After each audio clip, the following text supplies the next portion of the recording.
घर में G20 summit के शानदार आयोजन से चीन और पाकिस्तान की बेचैनी बढ़ गई है। तमाम साजिशों को नाकाम करते हुए श्रीनगर के इलाके में G20 की बैठक का आगाज हो गया है। SKICC में G20 के टूरिज्म वर्किंग ग्रुप की बैठक में आर्थिक विकास और सांस्कृतिक संरक्षण के लिए फिल्म पर्यटन को लेकर चर्चा हुई है। इस चर्चा में RRR फेम एक्टर रामचरण भी शामिल हुए। बैठक की शुरुआत नीति आयोग के पूर्व CEO और G20 के शेरपा अमिताभ कांत के संबोधन से हुई। इसके बाद केंद्रीय मंत्री जितेंद्र सिंह और केंद्रीय पर्यटन मंत्री G किशन रेड्डी ने भी बैठक को संबोधित किया। G20 की इस पहली बैठक के रियल हीरो के तौर पर दिखे एक्टर रामचरण, जिन्होंने आर्थिक विकास और सांस्कृतिक संरक्षण के लिए फिल्म पर्यटन पर अपनी बात रखी और मंच पर नाटू नाटू गाने पर डांस करते हुए भी दिखाई दिए।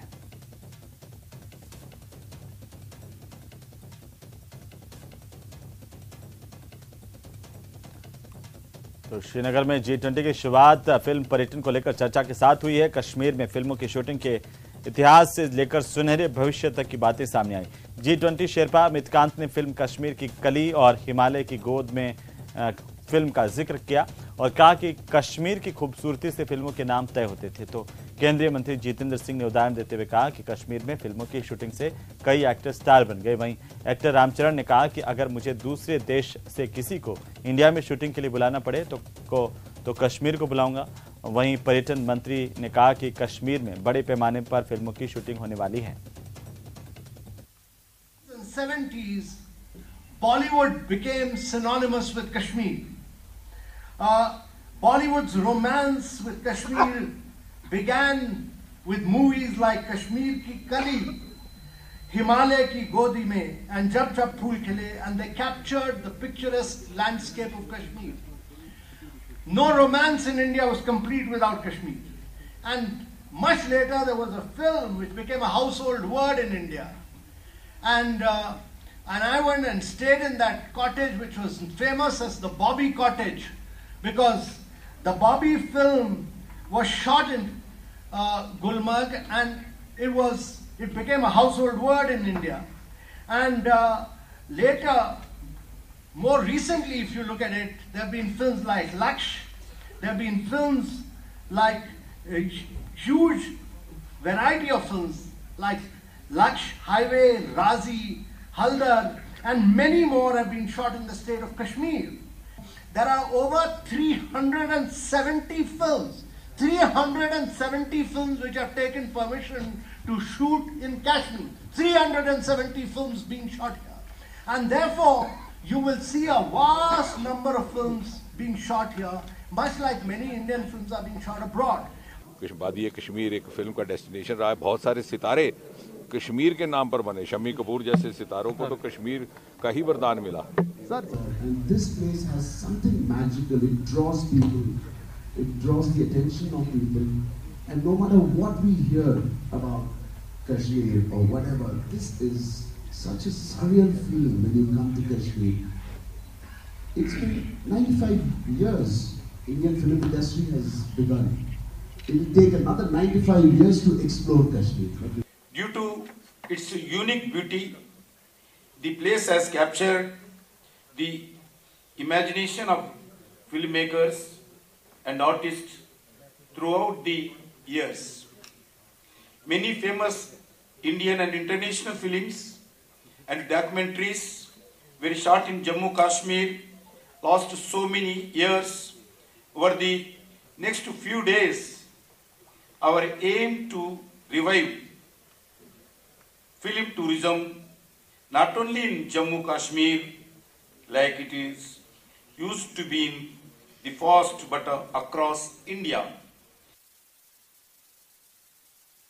तो वहीं श्रीनगर में G20 की बैठक से पाकिस्तान बौखला गया है। बैठक को लेकर के पाकिस्तान के विदेश मंत्री बिलावल भुट्टो के बिगड़े बोल भी सामने आए हैं।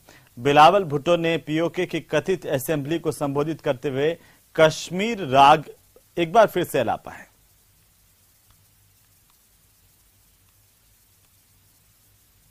तो वहीं G20 को देखते हुए मेंढर में सुरक्षा के कड़े इंतजाम किए गए हैं। चप्पे चप्पे पर सुरक्षा बलों की तैनाती है, जिस दौरान जम्मू कश्मीर पुलिस सेना और CRPF के विशेष दस्तों को भी यहां पर तैनात किया गया है। वहीं सुरक्षा बलों की ओर से मुख्य बाजारों का संयुक्त पेट्रोलिंग भी की जा रही है। जहां पर लोगों को यह संदेश देने की कोशिश की जा रही है कि हम आपके साथ हैं। G20 का पहला दिन है। मेंढर में सख्त सिक्योरिटी इंतजाम किए गए हैं। आपको बताते हैं, संगाला चौक हो, राना चौक हो या बेरा इलाका हो, वहाँ पे जो सिक्योरिटी के स्पेशल नाकेज लगाए जा रहे हैं। आने जाने वाली गाड़ियों की फ्रिक्सिंग की जा रही है। जिन लोगों पे शक होता है उनकी आइडेंटिटी पूछी जा रही है और जिन लोगों पे शक होता है उनके बैग चेक किए जाते हैं। दूसरी तरफ आपको बता दें, आज पैरामिलिट्री फोर्सेस हों या जम्मू एंड कश्मीर पुलिस हो, उन्होंने जो है पूरा अलग जो बाजार है मेंढर का, उसका चक्कर लगा के पूरी सिक्योरिटी का जायजा लिया। दूसरी तरफ आर्मी और SOG हो या तो हिज़्ब तहरीर के गिरफ्तार संदिग्ध आतंकियों से पूछताछ में कई बड़े अहम खुलासे हो रहे हैं। अब इन आतंकियों का पाकिस्तान कनेक्शन भी सामने आया है। आतंकियों को उनके आका कैसे तबाही का संदेश भेजते थे, इसका भी पता चला है। देखिए खास रिपोर्ट। हिज़्ब उत तहरीर के गिरफ्तार संदिग्ध आतंकियों से पूछताछ में एक और बड़ा खुलासा हुआ है। इस्लामिक देशों में HUT ऑपरेट किया जा रहा था, जिसमें पाकिस्तान भी शामिल है। इन आतंकियों को वॉइस नोट आते थे। ATS को गिरफ्तार आतंकियों के मोबाइल से 50 से ज्यादा ऑडियो मिले हैं, जिसमें मास किलिंग, ब्लास्ट, जिहाद, धर्मांतरण और इस्लामिक स्टेट बनाने जैसी बातचीत है। अब ATS HUT से जुड़े और लोगों को गिरफ्तार कर सकती है। ATS ने HUT के 16 संदिग्ध आतंकियों को गिरफ्तार किया था। इनमें से 10 भोपाल और एक संदिग्ध छिंदवाड़ा से गिरफ्तार हुआ था। इनसे पूछताछ में एक के बाद एक बड़े खुलासे हो रहे हैं। हर खुलासे इनके खौफनाक इरादों को बयां कर रहा है। इससे पहले भी आतंकियों के दुबई कनेक्शन MP को दहलाने की साजिश का खुलासा हुआ था। ATS की पूछताछ में पता चला था कि इन्होंने जिम ट्रेनर के तौर पर तैयार किया था। दुबई के कारोबारी से मदद मिल रही थी, हवाला के जरिए फंडिंग होती थी। इन खुलासों के बाद सुरक्षा एजेंसी अलर्ट है। गिरफ्तार किए गए 16 संदिग्ध आतंकियों में से 10 पुलिस रिमांड पर हैं, जबकि 6 संदिग्ध न्यायिक रिमांड पर भेज दिए गए हैं। ATS आतंक के इस खेल के खात्मे में जुटा हुआ है। Bureau report, news 18। देश के लिए सोना जीतने वाले ख्यातनाम पहलवानों का दंगल दिल्ली के जंतर मंतर पर लगातार पिछले कई दिनों से जारी है। न्याय के लिए ये पहलवान धरने पर बैठे हुए हैं। भाजपा सांसद और रेसलिंग फेडरेशन के पूर्व अध्यक्ष बृजभूषण शरण सिंह ने इन पहलवानों को नार्को टेस्ट कराने की चुनौती दी थी। पहलवानों ने इस चुनौती को स्वीकार कर लिया। बजरंग पूनिया ने कहा कि हम सभी किसी भी टेस्ट के लिए तैयार हैं, लेकिन कार्रवाई होनी चाहिए।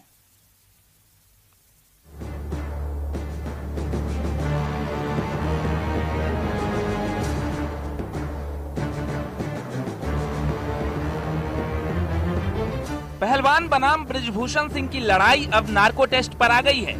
रेसलिंग फेडरेशन के पूर्व अध्यक्ष बृजभूषण सिंह ने दावा किया कि उन पर पहलवानों ने जो यौन शोषण के आरोप लगाए हैं वो निराधार हैं और दूध का दूध पानी का पानी करने के लिए वो नार्को से पॉलीग्राफी टेस्ट और लाई डिटेक्टर टेस्ट तक कराने के लिए तैयार हैं।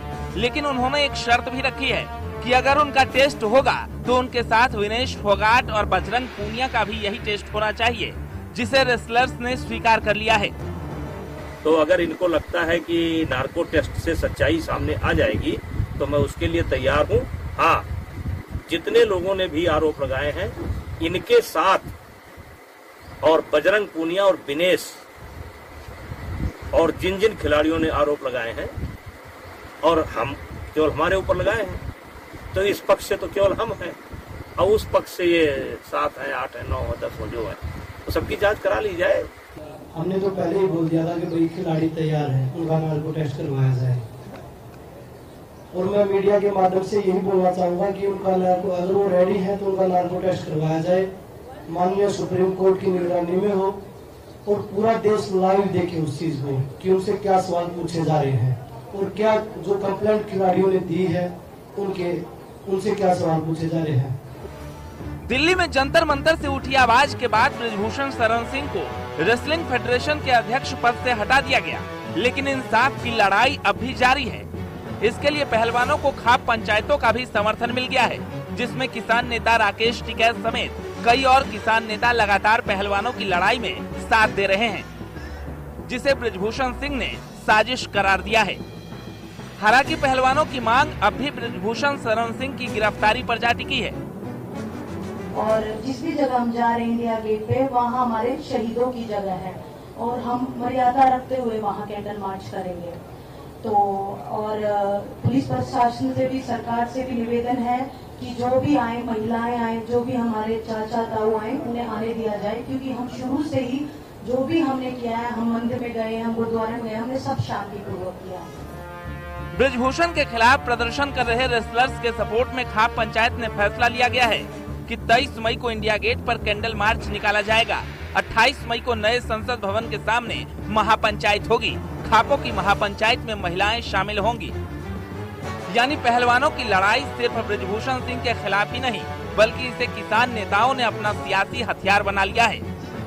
लेकिन बीजेपी सांसद इस विरोध की आग को जल्द से जल्द खत्म करने की कोशिश में है, जिसके लिए वो अब अग्नि परीक्षा के लिए भी राजी हो गए हैं। यानी नार्को टेस्ट से वो सच्चाई देश के सामने लाना चाहते हैं। ब्रिजभूषण सिंह बोले, मैं नार्को टेस्ट के लिए तैयार हूँ, लेकिन आरोप लगाने वालों का भी टेस्ट हो और इस मामले को जल्द खत्म करना चाहिए, क्योंकि इस आंदोलन से खेल का नुकसान हो रहा है। यानी आरोप प्रत्यारोप के बीच बात नार्को टेस्ट पर आई तो दोनों तरफ से रजामंदी हो गई। लेकिन क्या इस विवाद को सुलझाने के लिए कोर्ट और सरकार के पास सिर्फ नार्को टेस्ट जैसे ऑप्शन ही बचे हैं, या फिर आरोपों की जांच से भी इस मसले को सुलझाया जा सकता है? क्योंकि जब से खाप पंचायत ने इसे मुद्दा बनाया, नेताओं ने सियासी हथकंडा अपनाया, तभी से 2024 के लिहाज से पहलवानों का आंदोलन अब सियासी रंग ले रहा है। Bureau report, news 18। और अब बात बाबा बागेश्वर की, जहां उनके दरबार में केरल की महिला उनकी कथा सुनने पहुंची। वहीं स्वामी प्रसाद मौर्य ने बाबा पर विवादित बयान दिया। इसी पर देखिए ये खास रिपोर्ट। हमको जो है जग जाना चाहिए, हमारी बहनों को तो खासकर ये जो है जान लेना चाहिए। बागेश्वर धाम सरकार के दरबार में पहुंची केरल की महिला। दी केरला स्टोरी पर बागेश्वर सरकार ने महिला से पूछा सवाल। महिला ने कहा, केरल में नहीं होती कथा, इसीलिए सुनने आई। बागेश्वर धाम सरकार की क्या है, तब तक ऐसी घटनाएं घटती रहेगी और ऐसी फिल्में बनती रहेंगी। इस फिल्म से समझ जाना चाहिए। लव जिहाद पर बनी फिल्म दी केरला स्टोरी अब बागेश्वर धाम के आचार्य पंडित धीरेन्द्र कृष्ण शास्त्री के दरबार तक पहुंच गई है। सागर के जैसी नगर में आयोजित दिव्य दरबार में केरल से आई लड़की से बाबा ने पूछा, क्या दी केरला स्टोरी जैसे हालात हैं? लड़की बोली, कुछ हद तक है। केरल में कथाएं नहीं होती हैं, इसीलिए वो यहाँ पर कथा सुनने के लिए आई है। इसके अलावा रात्रि में होने वाली प्रश्नोत्तरी के दौरान एक सवाल के जवाब में बागेश्वर धाम सरकार ने कहा कि दूसरे धर्म पर सोच समझकर भरोसा करना चाहिए। सनातन धर्म में भी लिखा है, वर्तमान में हिंदू सोया हुआ है, जो हो रहा है वो फिल्म में दिखाया जा रहा है। पंडित धीरेन्द्र शास्त्री का कहना है कि दी केरला स्टोरी जैसी और भी फिल्में बननी चाहिए। हमारे देश में हिंदुओं में जागरूकता लाने के लिए ऐसी फिल्मों का बनना बहुत जरूरी है। वहीं बाबा बागेश्वर ने ये भी कहा कि लोग मुझ पर भड़काऊ भाषण देने के आरोप लगाते हैं, जबकि हम भड़काऊ बातें नहीं करते, बल्कि हिंदुओं को जगाने के लिए सनातन और शास्त्रों की बातें करते हैं। वहीं दूसरी ओर बाबा बागेश्वर के हिंदू राष्ट्र को लेकर दिए गए बयान पर स्वामी प्रसाद मौर्य ने निशाना साधा है। स्वामी प्रसाद मौर्य का कहना है कि देश संविधान से चलेगा, देश बाबा के बयानों से नहीं चलेगा। लेकिन वो यहीं तक नहीं रुके। स्वामी प्रसाद मौर्य ने बाबा बागेश्वर की तुलना मक्खी मच्छरों तक से कर डाली। उन्होंने कहा, मक्खी मच्छरों के भिनभिनाने से बादलों की आवाज नहीं निकल सकती। कि जिस तरीके से बरसात में पतंगों के पर आ जाते हैं तो दिया में या लाइट में जल के मर जाते हैं, उसी प्रकार से 2024 के लोकसभा चुनाव में भाजपा की विदाई भी होना अब तय है। स्वामी जी, विश्व के दर्जनों देश तथागत के बताए हुए मार्ग पर चल रहे हैं और यहाँ पर भारत को हिंदू राष्ट्र घोषित करने की बात चल रही है। ये कभी संभव न था, न है, न आगे रहेगा। हमारा देश भारतीय संविधान से चल रहा है और भारतीय संविधान से ही चलेगा। भारतीय संविधान समाजवादी, पंथ निरपेक्ष, लोकतांत्रिक सोच पर आधारित है। बाबा बागेश्वर की दीवानगी लोगों के सिर चढ़कर बोल रही है। बिहार में उनके प्रति भक्तों की दीवानगी का आलम पूरे देश ने देखा। ऐसे में स्वामी प्रसाद मौर्य का बयान भाभा के भक्तों को पसंद नहीं आ रहा है और वो स्वामी प्रसाद मौर्य से माफी की मांग कर रहे हैं। Bureau report, news 18। चलिए आगे बढ़ेंगे। विपक्षी एकता की मुहिम में लगे मुख्यमंत्री नीतीश कुमार ने दिल्ली में कांग्रेस अध्यक्ष मल्लिकार्जुन खड़गे और राहुल गांधी से मुलाकात की है। बिहार के मुख्यमंत्री की ये मुलाकात चर्चाओं में है। विपक्ष के सभी नेताओं की एक साथ बैठक आखिर कब होगी, इसकी तारीख 1-2 दिन में तय कर ली जाएगी।